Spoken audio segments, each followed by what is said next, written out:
Bueno, estamos con Lucas Brito Sánchez, escritor, periodista, editor y un montón de cosas más. Está presentando eh, un- su nuevo libro, es una nueva edición. Se llama Nuevas preguntas alrededor de la materia, obra cocida, y reúne obras que vienen desde el 2003 al 2024. Lucas, contanos cómo nace este libro. Bueno, fines del 2023 yo gané un premio provincial, que es el Premio de Poesía Beira B. Ahí sacaba el primer premio. Y ese primer premio incluía que la Librería de La Paz, el sello de la Librería de La Paz, edite el premio. Entonces, ahí sale el libro del premiado, pasa el tiempo, pasan los meses y se me ocurre, ya que estaba dentro de la editorial, proponerles hacer una obra reunida, que después lo llamé Cocida. Era mi oportunidad para corregir todos los libros que yo escribí de que era más joven. Ahora tengo 45, pero que empecé a publicar como a los 20, ¿no? Libros manufacturados, hechos a mano, muy desprolijos, muy hermosos también, pero al calor del momento, después del 2001. Y fue pasando el tiempo, mejoraron algunas ediciones, después tuve ediciones más lindas, pero quería corregir algunas cosas. Corregir en el sentido, bueno, en ese momento no tuve la oportunidad de salvar un error o había algo que no me gustó y quería quitarlo. Esa era la obra esta que yo le propuse. Me dijeron que sí y empezamos a trabajar, ya estando dentro de La Paz a través de ese premio. Entonces ahí nace la obra Cocida, que fue una cosa que entusiasmó.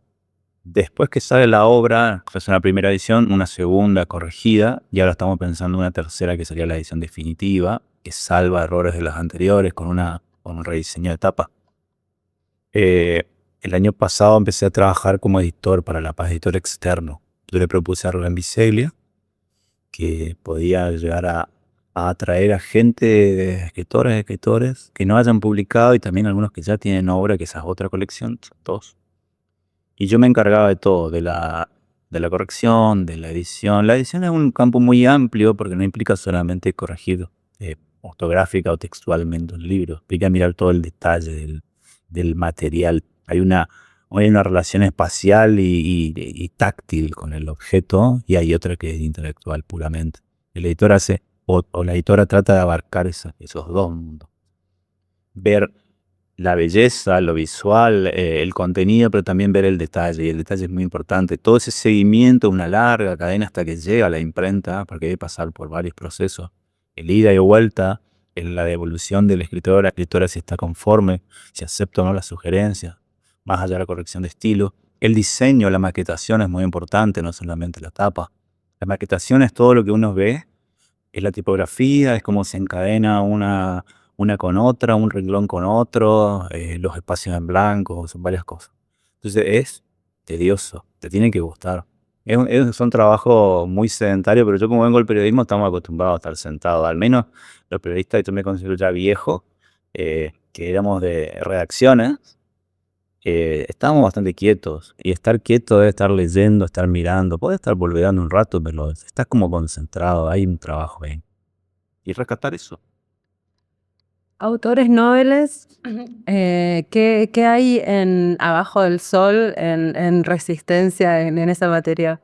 Hay un montón, por ejemplo, el uso de redes sociales hizo visible el trabajo de mucha gente que antes no se sabía porque no sabía qué estaba haciendo, hermano. Al poder mostrarse, empiezan a aparecer, empiezan a animarse también a mostrar sus textos.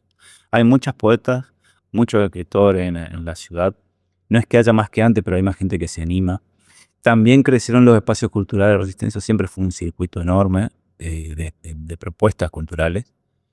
Con este gobierno cayó muchísimo, se recortó un montón en los espacios, pero siempre se mantiene esta cosa de moverse. Lo autogestivo es lo que define también a nuestra ciudad. Y esto es, bueno, vamos a juntarnos o en una casa o vamos a organizar en un bar una lectura.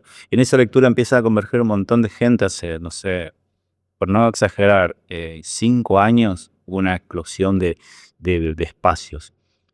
Tenés Charco ahora, tenés Cardizal, había un ciclo que hizo Marina Coronel, también que estaba muy bueno, Guazú se llamaba. O sea, en esos espacios son lugares donde converge gente que no es que va a mostrarse, que ya viene haciendo algo y por ahí tiene un momento. Más allá de la promoción de uno mismo, hay espacios públicos que se comparten. Lo que quiero decir es que hay dando vuelta por ahí gente que necesita el empuje nomás para poder animarse al libro. El libro en sí, yo lo que trato es que exista en papel, porque ese es mi fetiche. Y que hoy es muy caro. Comprar libros, tener libros y tener el tiempo para leerlos es realmente caro. Existe un mundo digital del objeto, pero que es el que menos a mí me interesa. Sigue siendo el mismo libro, pero es que el que menos relación tiene con mi cuerpo, digamos. Entonces yo busco eso. Y cada vez más difícil de editar. El papel no es una amenaza mundial, digamos.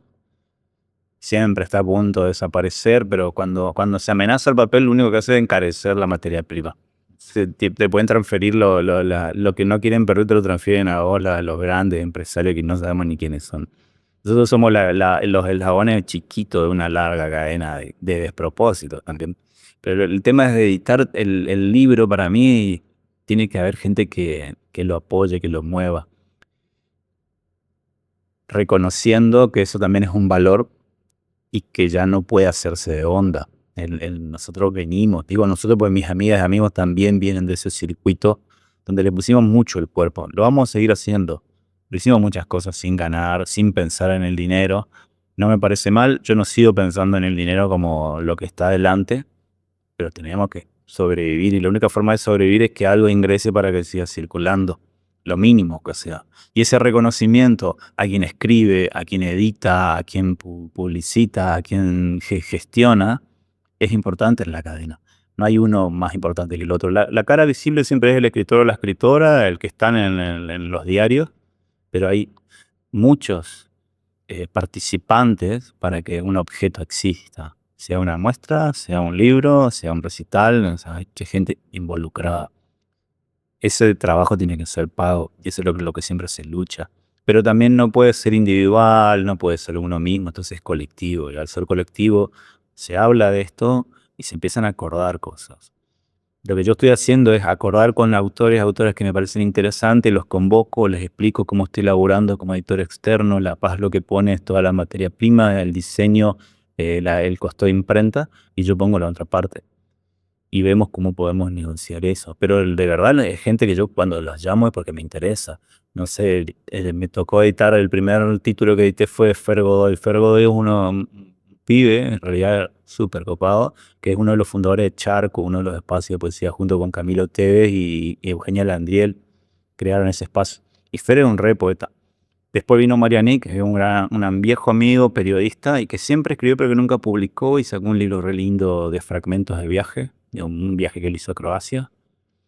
Después vino un libro de poesía chiquito de Jorge Gaña, que es también conocido, un sanpeñense. Apareció un colectivo que se llama Maridaje, que hace 2 años venía trabajando con Mario Caparra y editamos un libro. Y ahora en propuestas vienen otras cosas. Hay poetas muy jóvenes que quiero que se editen.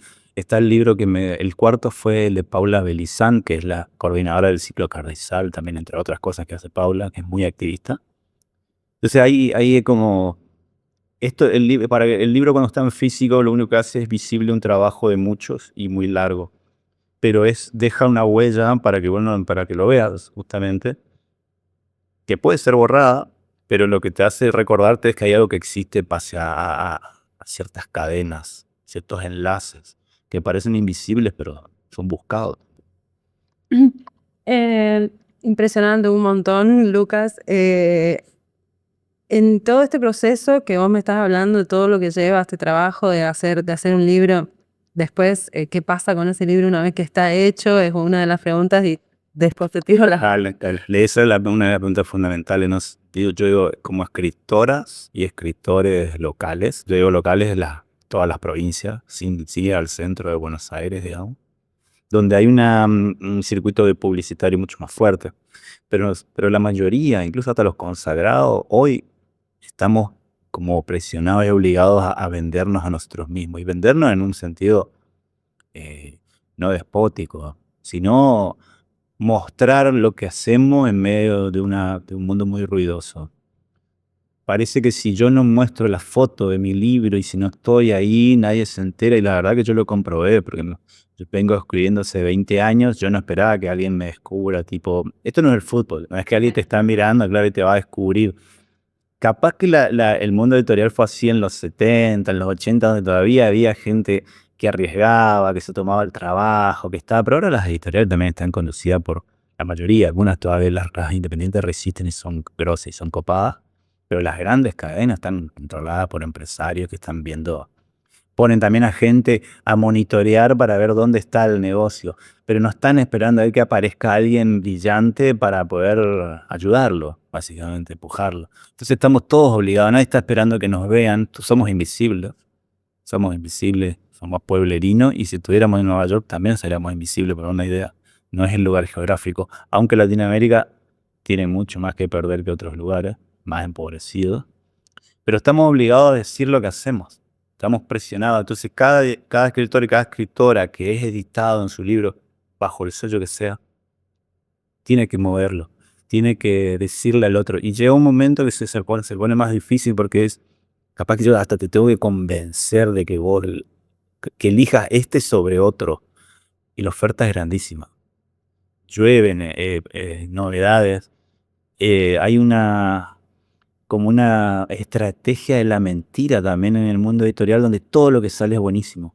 O sea, de mes a mes vos decís, andate a las librerías más importantes nomás y vas a ver las mesas de novedades. Las fajas que son como la cinta que cruza el libro, algunas editoriales, todo es claro, sí, el entrecomillado de Tim Burton dijo, este libro me voló la cabeza 8 años. Sí, sí, es inchequeable eso. Capaz que sí, sacado de contexto, claro, sin estar situado, pero el tema es que no dudo que capaz que el libro sea bueno, pero ¿cómo puede ser que todos sean los mejores? Todos los libros son imperdibles. Entonces también ahí te genera, hace mucho pasa esto, genera una ansiedad de querer leer todo y a la vez no lees nada y ya no sabes qué es lo que está bueno. Entonces vos también como escritor o escritora te ves inmerso en esa cosa que te arrastra, que hasta puedes dudar de tu propia obra. Yo no te digo que te dejes llevar por el ego bueno, no, soy el más capo, me parece que soy lo peor, pero considerar cierto esfuerzo y ciertos lugares a los que vas llegando y decir, bueno, mira, capaz que no sea mejor que tal, pero dale una oportunidad si podés. Es eso también. Pero tenés que hacerlo. Todos los escritores y las escritoras están obligados a mover su libro. Y es la industria se acostumbró también, la industria editorial, se acostumbró a que vos hagas eso. Entonces, algunos hasta venden ese servicio. Yo te cobro el libro porque yo sé que vos lo vas a vender. Porque vos estás implicado en tu yo, en tu ego. Vos querés ser reconocido como escritora, escritora. No me parece mal, todos los artistas tienen una parte importante de ego, pero no es eso lo que está en cuestión acá. Acá lo que está en cuestión es quiénes pueden comprar libros, quiénes tienen tiempo para leerlo y cómo circulan los libros. Los libros en papel, que es lo que a mí me gusta, son realmente caros. Tampoco asegura que el libro digital está circulando. Porque que te mando un archivo, un PDF por WhatsApp, no asegura que vos lo abres y lo leas. Entonces acá lo que se cuestiona es qué se lee, cómo se lee y cuánto. Y eso es una batalla que no solamente la pueden dar los escritores, es una batalla cultural, social, de recuperar espacios. Y también en esa recuperación de espacios, valorizar lo local. Si vos no lees autores locales, y yo no puedo ponerlo en el fuego ni por mí, si vos no lees autores locales, no estás pudiendo leer tu ciudad. Por más que venga alguien, porque ya me pasó, me dijeron, pero vos escribís sobre Japón. Yo nunca escribí sobre Japón.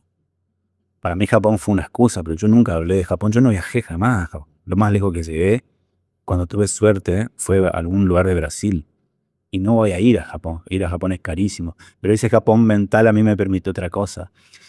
Te voy a dar un ejemplo, porque si vos no lees a la gente que escribe, a la que está flasheando acá la ciudad, porque están viviendo acá, tienen el cuerpo puesto acá, trabajan acá, padecen acá, son felices acá, no estás entendiendo lo que hace tu ciudad.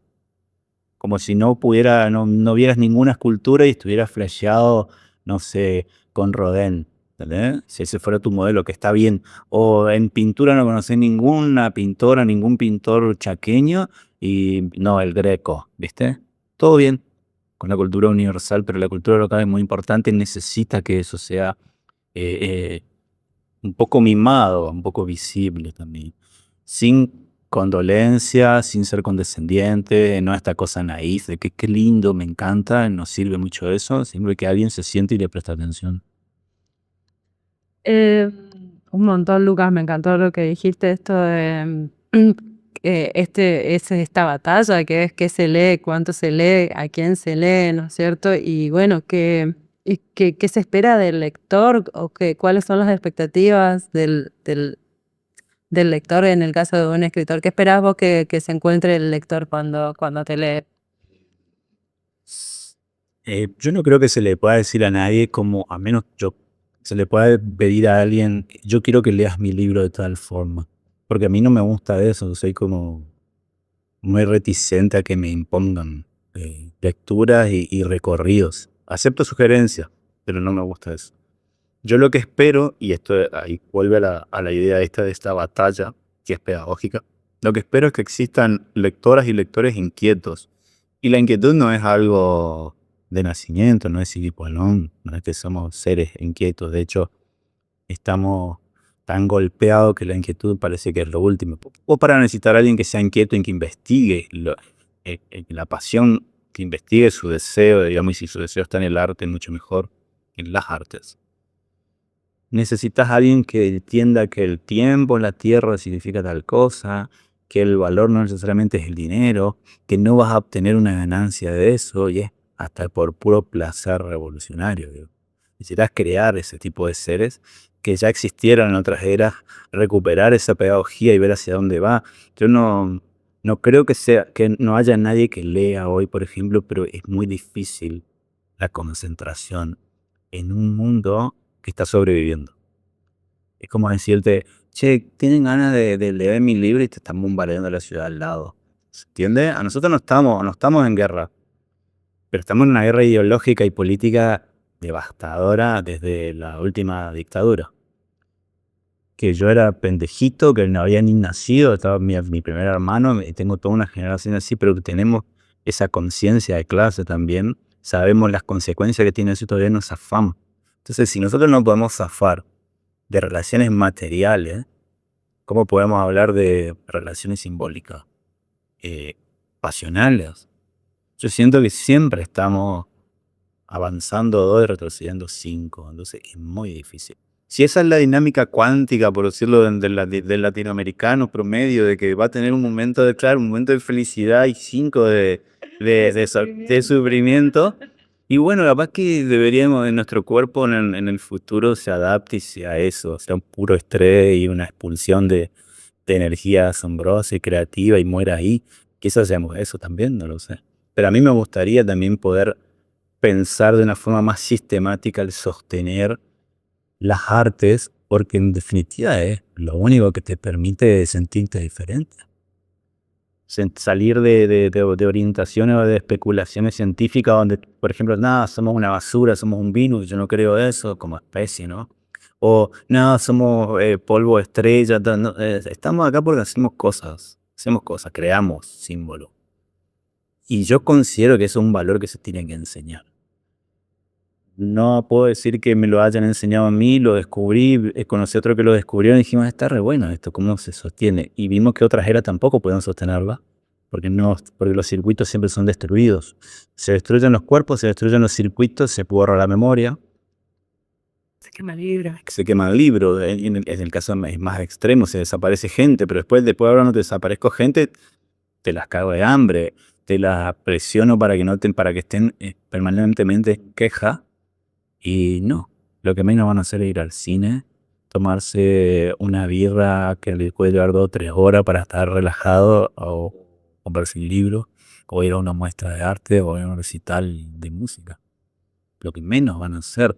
Es re triste que nuestros primeros recortes son, no, esto es un lujo, debería ser el alimento.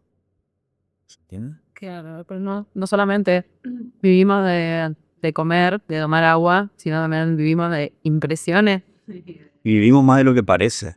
Porque si hay tanta infelicidad es porque dejaste de imaginar. Y acá no estamos hablando de un nivel de flasheo de que toda la sociedad tiene que ser artista. Ojalá todos se pudieran ver como artistas de su profesión. Digo, un artista es alguien que crea un sentido sobre otro, que superpone cosas. No todas las mentes son igual, no los van a hacer, pero hay un ámbito donde se cruzan las especificidades, se cruzan las profesiones. Entonces yo no creo que un científico no pueda ser artista, no creo que una docente no pueda ver artísticamente el mundo, y no creo que un artista esté completamente negado a los lenguajes más duros.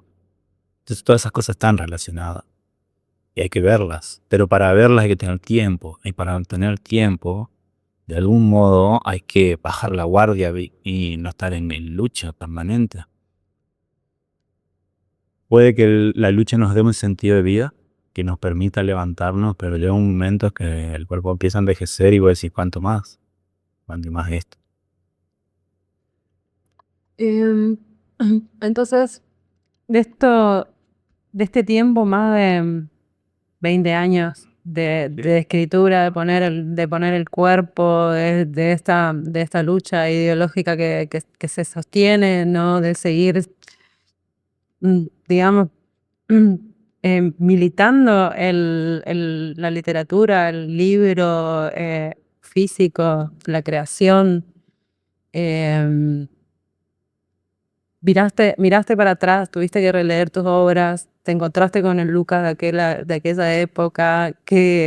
¿Cómo fue todo eso? Porque también hay un proceso interno que me parece que puede ser interesante. Sí, yo no me gustan algunas cosas que escribió ese Luca, pero me parece un tipo muy enérgico, que yo ya esa energía no la tengo, no solamente porque ya no soy ese tipo de joven, sino que había algo, había una ansiedad que estaba a punto de desequilibrarme años después, que lo logró, digo, como varios.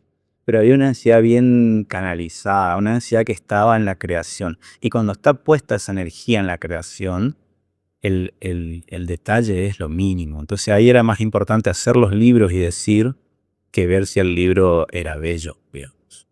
Eran bellos en su fealdad. Esto es una cosa que yo hablo mucho con una amiga, no voy a decir el nombre, pero siempre discutimos, porque ella me dice, esto era hermoso. Era hermoso, pero estábamos también como en una lucha. Estábamos en una tensión de creación porque el mundo se estaba yendo abajo de nuestro mundo.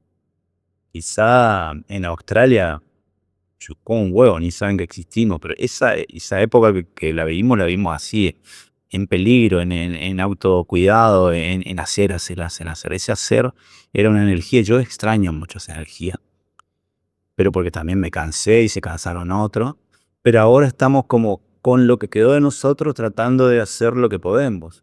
Sigue siendo la misma propuesta en otra era. Esa escritura para mí, la mía, es más desprolija. A mucha gente, quizás, mucha, tres, cuando deliremos, no es un estadio. Les gusta más esa escritura desprolija y no la que yo considero que es la mejor, porque pude releerme, pude tomarme el tiempo, me formé mejor también, fui leyendo, cambiando, intentando, y yo creo que logré cosas mejores, pero por ahí alguien se quedó con las primeras impresiones Yo no trato de borrar, con la obra cosida que hice, no trato de borrar el yo, sino de reescribirlo, actualizarlo. Y no vas a encontrar algo, si alguien tiene un libro, guardó un libro del 2005, que eran libros que hacía yo, no hay algo muy diferente, simplemente es como, pasé por acá y no estaba corriendo, estaba caminando, nomás, esa es la única diferencia. Ahora estoy caminando. Y no estoy tan apurado porque se lea, porque la verdad que eso no sirve para nada. No estoy apurado por ser conocido, porque tampoco tiene ningún sentido. Me hubiese gustado que podamos vivir medianamente de cierta entrada en el circuito, como te dije, cultural, que haya una ida y vuelta, pero no lo hubo, tampoco lo hay ahora, y este es el peor momento para exigirlo, y por eso lo seguimos exigiendo. Pero ya no está puesta ahí, hay algo que se evaporó. Yo creo que yo escribo mejor, pero ya no siento tener esas cosas hace 20 años. Eh, es raro. Es como son tres personas en distintos tiempos. Y el tiempo no se puede cambiar. A mí me gusta mucho, por ejemplo, hay una serie llamada Dark, donde se pliega el tiempo, se quiebra, se perfora, y vos podés ir a contactar a ese yo, y no están a volver al futuro, no es que cambiás el futuro con el pasado, pero vos podés ver esas cosas y simplemente lo que haces es pasar por ahí. Te puede hundir la nostalgia o te puede decir, esto puedo volver a hacerlo mejor en el futuro, que es lo que yo siempre intento. Para mí, para mí, en mi caso, lo único interesante es siempre poder escribir mejor. Siempre que el libro que salga sea mejor que el anterior. ¿Y mejor a qué? Y eso ya es mi propia neurosis, y mi propia locura. O sea, es un combate con mi cabeza. No lo sabe nadie. Pero Claro. es. ¿Qué le decía a ese Lucas hoy, al primer Lucas que escribía estas cosas? ¿Y qué le diría ese Lucas a este Lucas que sos hoy? Lo mismo que les digo a los escritores y escritoras que van a publicar por primera vez, que algunos tienen más o menos interés, depende de las personalidades, depende de las trayectorias, de dónde vienen o qué hicieron. A ese Lucas le digo lo mismo que les digo ahora, que era lo que me hubiera gustado escuchar a mí, que es un primer libro, es una primera escritura, es mucho más de lo que podría hacer otra persona. Disfrutarlo, amá ese proceso y quédate con eso. Hacer algo y ponerlo a circular del formato que sea, en este caso de papel, pero puede ser otro. Hacerlo circular es que vos te permitas avanzar en tu propia obra. Entonces, enamorate de ese proceso. Eso es lo que yo aconsejo. Querete en ese sentido, de que no te mates, no te tires abajo, no, cree en tu escritura. Cree en tu escritura porque no porque sea que tenga un brote psicótico, digo, soy el mejor artista del Chaco, eso me parece que no está bueno, pero es creer en el sentido de no estoy haciendo esto de forma consciente, estoy trabajando para esto. Hasta acá es lo mejor que pude hacer. Una vez que termine, parto hacia otro lugar para mejorar. Eso, pero hasta acá es lo mejor que puedo hacer. Eso yo creo que es una mirada que no hay que perder de vista y es como muy significativa, muy enriquecedora para la creación. Eso me lleva a preguntar algo que le pregunto casi siempre a la gente, no es nada muy novedoso, pero a los escritores sobre todo es cómo nace un escritor, o sea, se nace, se hace, cómo uno encuentra la vocación. Ya lo habíamos hablado de esto en otros lugares, pero lo seguimos hablando porque es importante. Yo no sé cómo nace, no creo que uno nazca o una nazca de una forma. Se te va formando de manera muy extraña, pero hay una voz, hay un autor, se llama Fabián Casa, que él habla de la voz extraña, tiene un texto muy hermoso, cuando se llama La voz extraña, que hay como un llamado que lo escuchas o no. Ese llamado está para toda la especie, para toda la humanidad. Es el llamado justamente del arte. La escuchás o no la voz, que pueden parecer vocecitas como cositas que yo empecé a escribir. Lo que más yo escuché en mi vida es, yo también escribo poesía. Cuando hablas con alguien, te dicen, ¿vos sos poeta? Sí, yo también escribo poesía, pero dejé todo tirado por ahí. Eso es no escuchar la voz. No importa si esa poesía era buena o mala, si te dio vergüenza. A mí me parece que hay mucha gente que escribe y que en el fondo abandona porque no tuvo esta cosa de decir, hay una voz. Y si no es la que me gusta en este momento, ¿cómo puedo hacer que me guste? ¿Cómo puede ser esa mi voz? Porque cuando hay una voz, esta cosa que es externa, yo tengo que empoderarme de eso. O sea, estoy por colorizar algo que viene de afuera. Entonces yo no creo que nadie nazca artista ni con inclinaciones. Si hay privilegios de clase que te permiten desarrollar espacios artísticos que otros no tienen. El privilegio económico es uno muy importante para el arte, que es esto que te digo, no es lo mismo tener tiempo y paciencia y un espacio que no tenerlo. Vos podés tener la voz, pero la voz se va a apagar mucho más rápido en ese aspecto. Y tampoco te asegura que tener los privilegios seas un buen artista. De la aristocracia europea, sobre todo, antigua, vinieron grandes escritores. Tenían tiempo y espacio. Pero no todos los que tuvieron dinero pudieron ser grandes. Y no todos los que no tuvieron dinero, no todos los pobres están consagrados. O sea, hay algo extraño, y ahí se vuelve extraña la voz, que no lo explica realmente la condición humana. Hay algo que tenés que desarrollar y la seguís o no la seguís. Estás o no estás obsesionado con eso, con el objeto que todo el tiempo se aleja. Y para mí lo mejor que te puede pasar es que se aleje. Por más que te crea un sufrimiento enorme como de neurosis, como nunca llego, en realidad es que no llegue jamás, pues lo estoy persiguiendo. Esa es la voz que querés capturar. Ese es el sentido. No se nace escritor, se crea y todo el tiempo estás intentando mejorar, intentando ser mejor. Yo creo que si llegas a ser un buen escritor, puedes ser una buena persona. Porque vos vas revisando el lenguaje en ese aspecto. El lenguaje tiene que ver con el mundo tiene que ver con los demás, y si vos no pensás en quién va a escribir, no te digo que vos estás creando para quienes te lean, pero vos estás compartiendo íntimamente, no sé, mira, terminé esto, y le mostrás a tu mejor amigo, a tu pareja, a tu amante, quien sea, mira, esto es un otro. Vos no estás aislado, sino simplemente estás escribiendo y no publicando, que son dos esferas distintas. La esfera de circulación de la obra es una y la escritura es otra. La escritura puede ser privada y secreta, y nadie se enteró jamás. Si alguien sabe que vos estás escribiendo, aunque no hayas publicado, ya estás intentando ser ese tipo de escritor que fantaseas, que imaginas.